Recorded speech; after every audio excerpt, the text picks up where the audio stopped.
Hello, this is Will Calhoun, and you are watching Miami Beach TV. Hope you like it. Muchas gracias.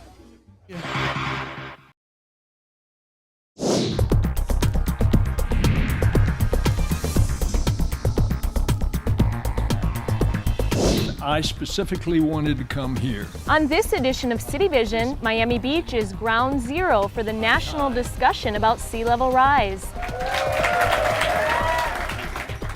And our city's being recognized as a champion of human rights, we explain. And it's a dog's life in Miami Beach. Our new dog beach has taken fun in the sun to a new level. Hello and welcome to CityVision, your source for everything you need to know about Miami Beach. I'm your host, Emily Oz. On this edition, we're here at Polo Park, which is adjacent to Nautilus Middle School in Mid-Beach. Can you imagine? This used to be home to the oldest of team sports, polo. And today you can see a nod to our history here in this beautiful statue. In the 1920s, Miami Beach's Polo Park was a premier destination for polo matches. Pioneer Carl Fisher was a polo enthusiast and even played several matches in Miami Beach. In 1924, Fisher commissioned 3 of these statues to be placed in Polo Park. Today, only one of the original statues remains and was recently restored. To celebrate, our city hosted a rededication of Polo Park. More on the history of Polo Park later in the show when we speak with Debbie Tackett, one of our city's principal planners. Our history is being celebrated in a big way with our upcoming centennial celebration. In fact, the festivities even have their own logo. Our city will celebrate its 100th birthday on March 26, 2015. As part of the rollout for the celebration, a commemorative logo was selected. 4 logo options were created, each incorporating current branding with a centennial twist. The public voted, and winning the popular vote is this logo. The winning logo will serve as the signature mark for the celebration. Stay tuned to MBTV this fall for a full rundown of the events planned to celebrate 100 great years as a city.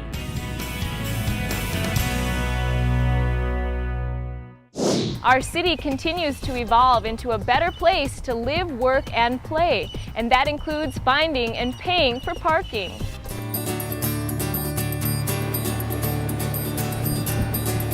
Our city understands how precious your time and money are, so we're always looking for ways to save you both.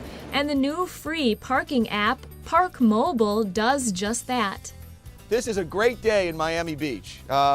We all know that one of the big issues in Miami Beach is the fact that everybody wants to come here. Everybody loves Miami Beach.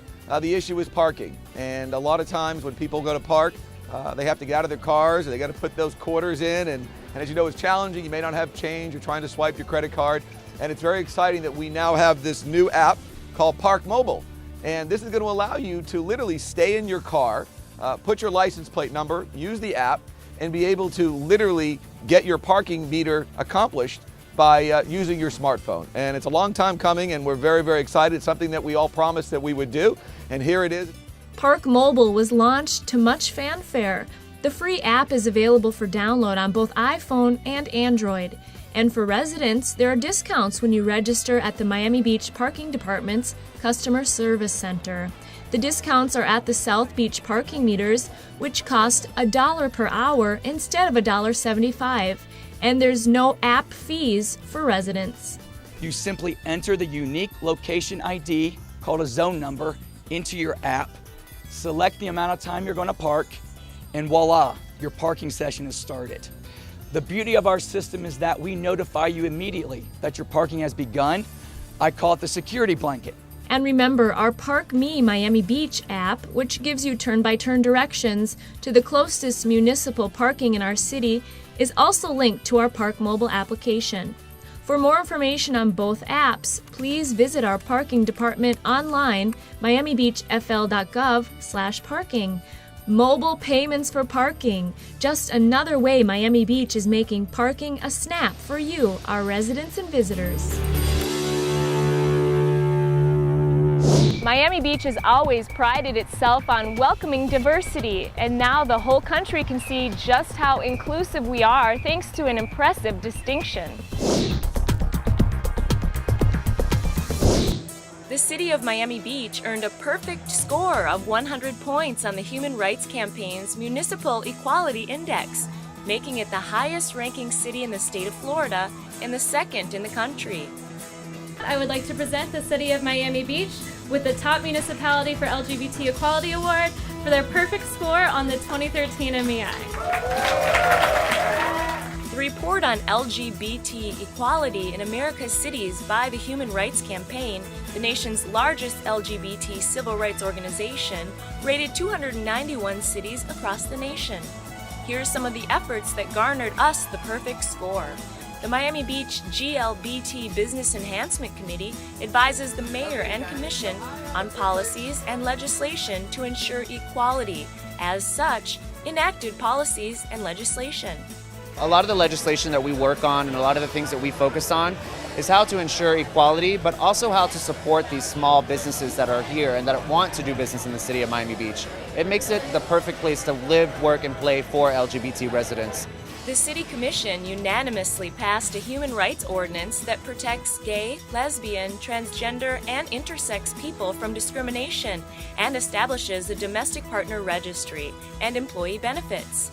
An equal benefits ordinance mandating non-discrimination for city contractors, and a grossing up ordinance that reimburses city employees who pay higher federal income taxes because the government does not recognize their relationships.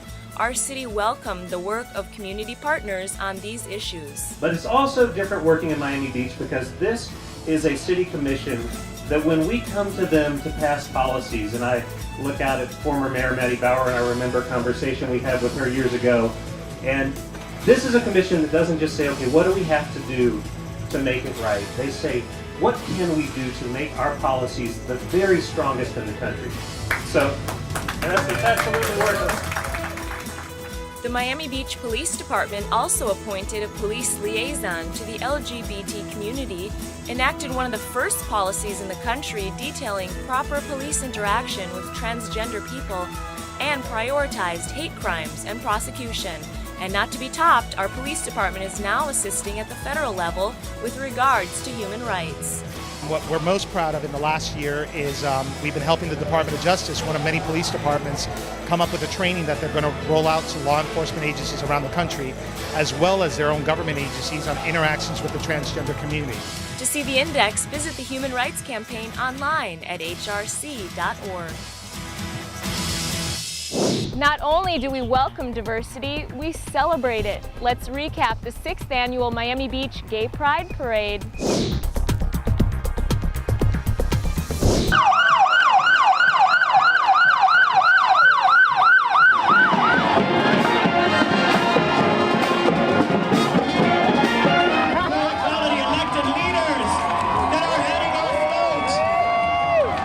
What better way to kick off an extraordinary day out than with a big, bold, colorful parade? The length of Ocean Drive along the Art Deco district was closed to traffic and open to our proud South Florida lesbian, gay, bi, and transgender families, our friends, co-workers, and allies, along with Pride sponsor organizations, groups, and businesses. The Grand Marshal for this year's Miami Beach Gay Pride Parade was Gloria Estefan. I love this day, this weekend of Pride, especially today with the parade. Looking forward to it. We're very happy to call this our home. The nice thing about Miami Beach is Gay Pride. It's like being Irish on St. Patrick's Day. South Beach is an incredibly inclusive community. Gay, straight, allies, everybody is welcome here. It's just a community full of love. And what a special day to be celebrating a half-century together as a proud gay couple. We're celebrating our 50th anniversary, and we're very happy to be here. It's going to be a beautiful day. The fun continues as Miami Beach marks International Jazz Day with a free concert in the park. We just came out and we heard some music and walked over and came over here and sat out to hear some music. It's the kind of event that draws people out of their homes and routines and into a free, mellow musical experience. Welcome to the city's latest Arts in the Parks offering, the International Jazz Day concert in Collins Park, featuring the Will Calhoun Trio and hosted by the city and WDNA Public Radio. The Will Calhoun Trio.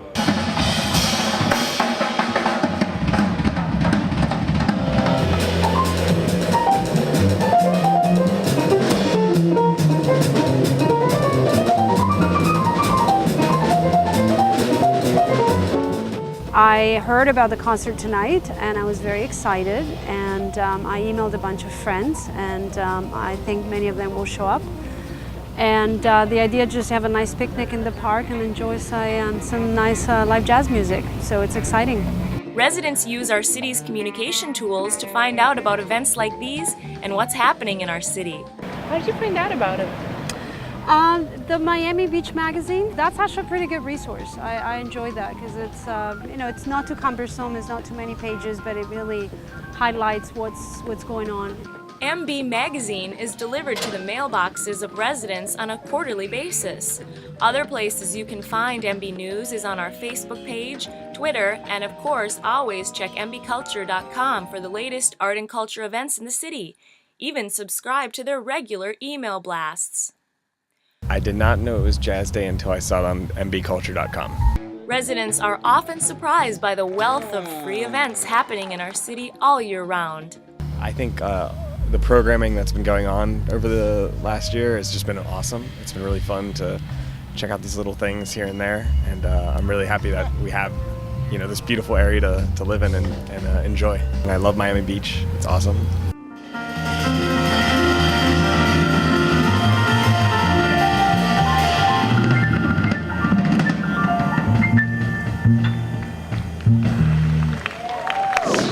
Our next story is about swales, and if you're a homeowner, you need to know just what a swale is and how to take care of it.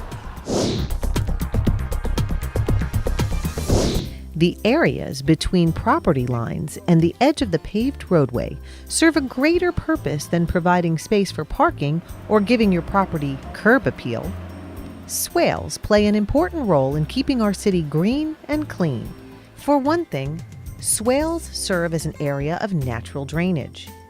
As the city continues to address the issues of flooding and sea level rise, engineers working on our stormwater drainage solutions actually incorporate the use of these porous strips of land in their calculations. The swale is actually part of the roadway system. It's designed to be a receiving body for water coming off of the road surface, to be able to allow for the road right-of-way to retain water within its confines as opposed to shedding water onto private property. Swales also act as a natural filter. Water collected in our swales percolates down through the grass, the roots, and the soil, reducing pollutants such as oil and pesticides. In order for the swales to perform optimally, property owners have an obligation to maintain them. First of all, keep the grass cut just as you would your lawn. Keep the swale clean of debris like fallen palm fronds. Bag up those leaves, don't sweep them into the gutter. If at all possible, try not to park in the swale. That way, the soil stays loose, and it's better for drainage. Landscaping can be beautiful, but if you overplant, you can disrupt the natural drainage qualities of the ground. You may plant trees in the swales, but you must go through the permitting process to be sure that any planting material is acceptable by city standards. The most important thing for people to understand is that in accordance with the city codes, they are tasked with maintaining any landscape material within the swale area.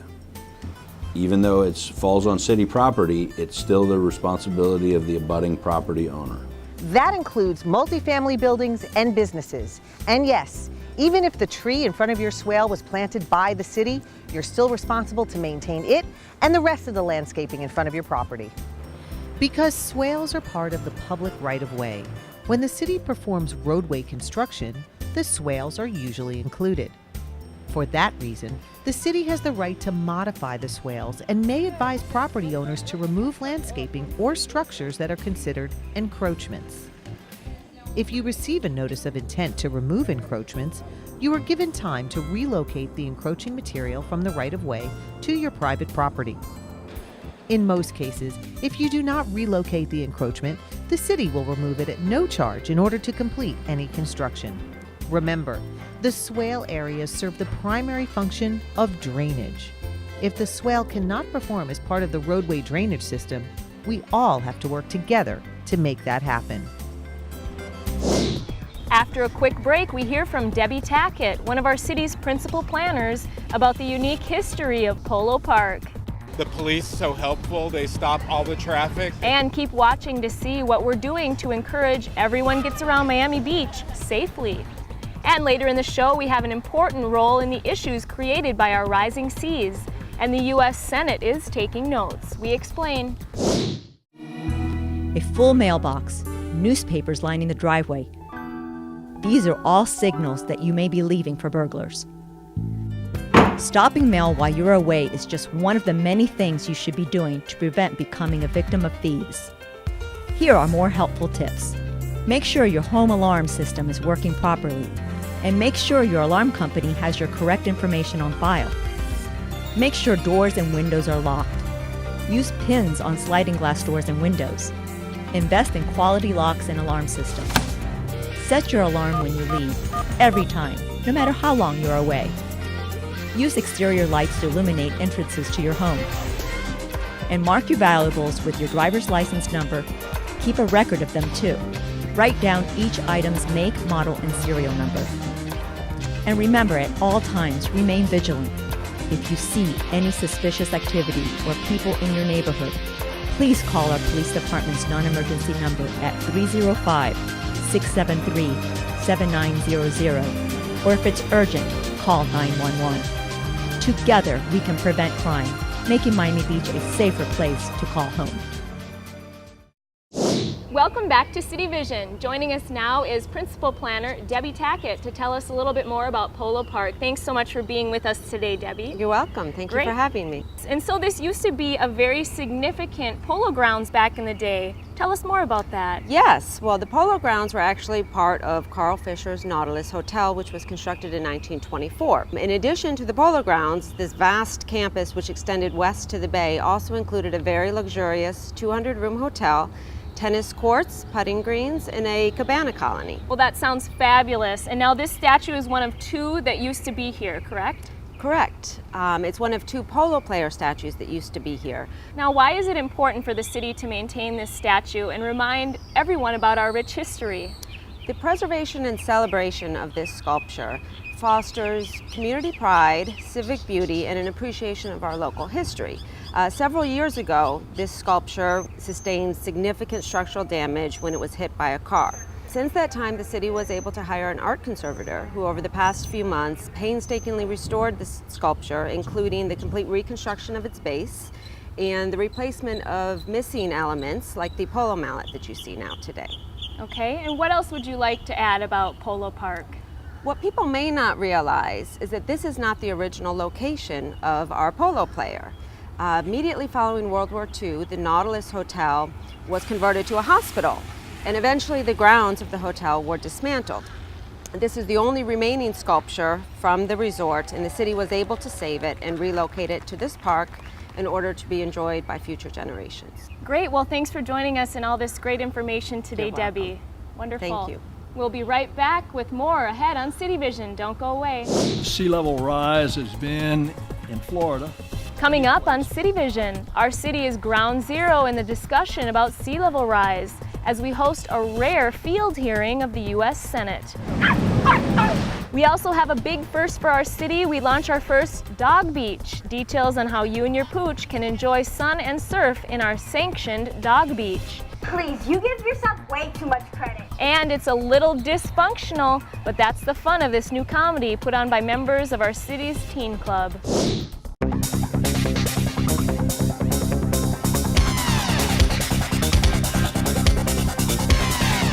You're watching Miami Beach Television.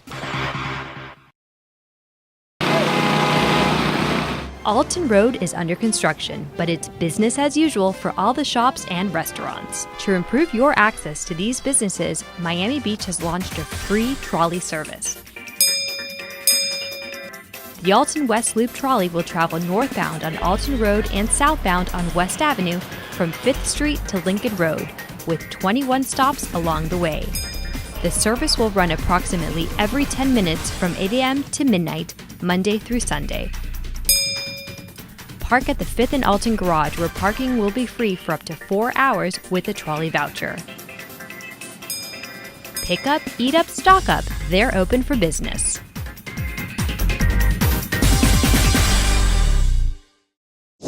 Welcome back to CityVision. A new grant is allowing our city to monitor and enforce the rules of the road and sidewalks more effectively. We tag along with our police department as they hit the streets.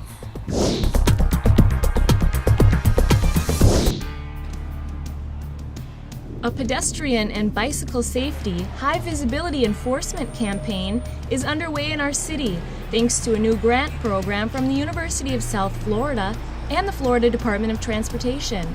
The mission of the program is to improve safety, and the goal is to reduce the number of crashes involving pedestrians and bicyclists and the injuries and fatalities that result. Officers assigned to HVE detail are using a 3-stage approach to create safe behaviors. First, education, then written warnings, and finally, citations. This approach puts the emphasis on public education. One tactic used by police is the decoy pedestrian method. Here's Sergeant Michael Vesky. So that's why I'm in plain clothes and not in uniform today. And basically, when I have the right-of-way at a crosswalk, I'll be crossing the street, and vehicles that fail to yield the right-of-way to myself as a pedestrian will be stopped and cited down the roadway. It's important because, as indicated, it's a high visibility program, meaning it raises a lot of awareness to the motorists and pedestrians. They see us out here, what we're doing, and they get educated on what the laws are. Other community efforts to promote safety and bicycle awareness were the Ride to Commemorate Bike to School Day and our Miami Beach Community Bike Ride. This is a great ride. I've never seen the police so helpful. They stop all the traffic. They block they drive ahead, and it's just really a great ride for everybody.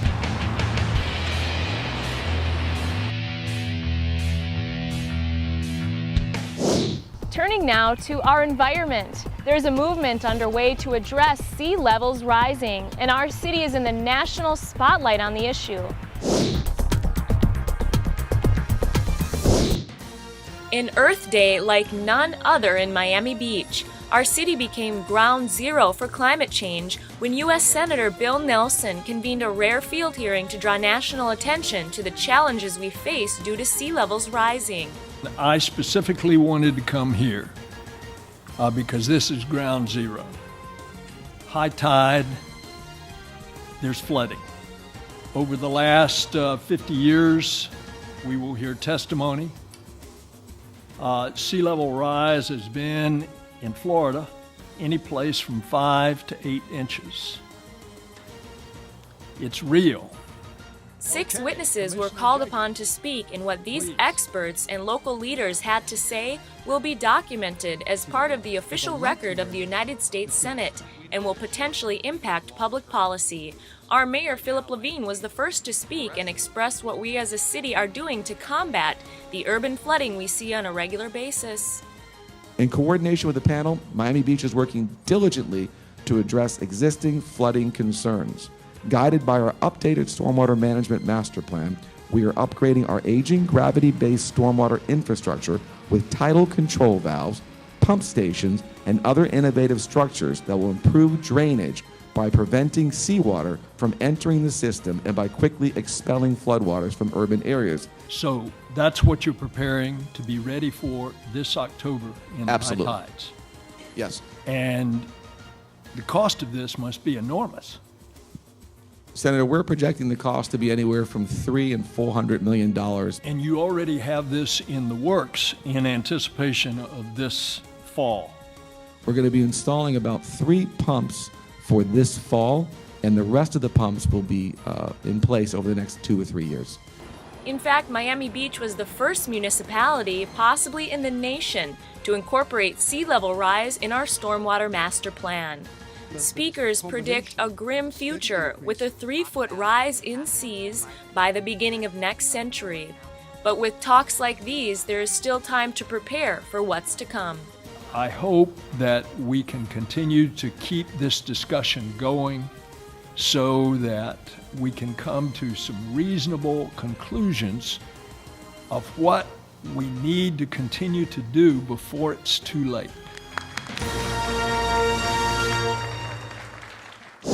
Miami Beach is the sun and fun capital, and now our canines get the chance to splash around and enjoy our beaches too.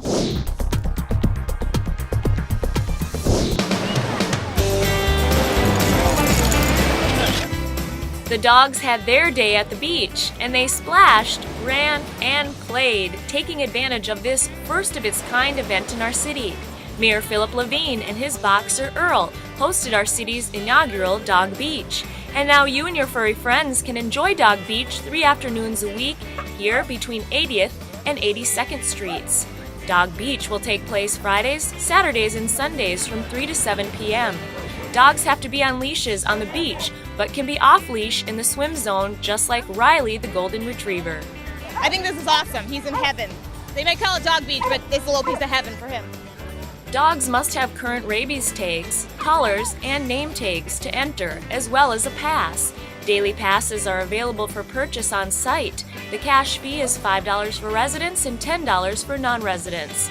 Annual passes can be purchased at the Flamingo Park Pool or Normandy Isle Pool.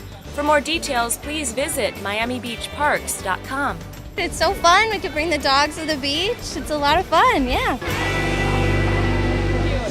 Our Parks and Recreation Department is helping teens tackle the tough issues in life with a new play created just for them.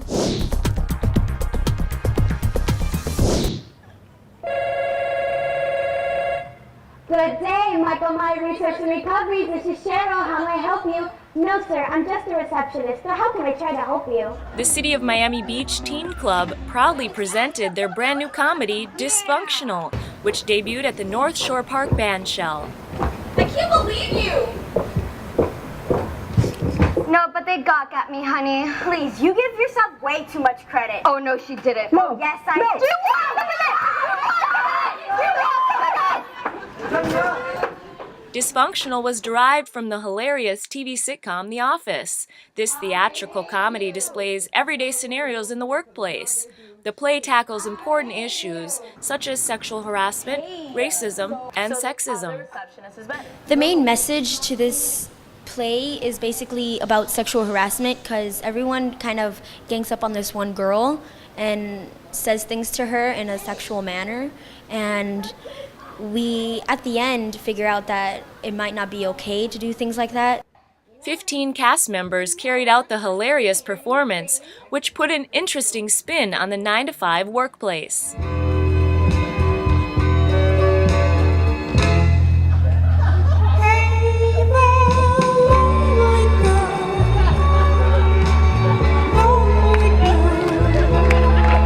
Charlize Santos' first experience with acting, she played Richard, and now she's hooked. Mainly when I started this program, this is the program that made me realize I really liked acting. So if this didn't continue, it's not going to continue for other kids when I'm no longer a teen to go on with their dream if they wanted to be an actor and actress. For more information on the Teen Club and for all Park and Rec offerings, visit MiamiBeachParks.com.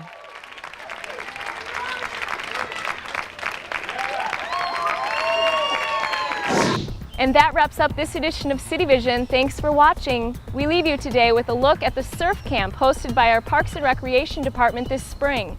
It offers kids with autism spectrum disorders a chance to learn to surf and have fun with their peers.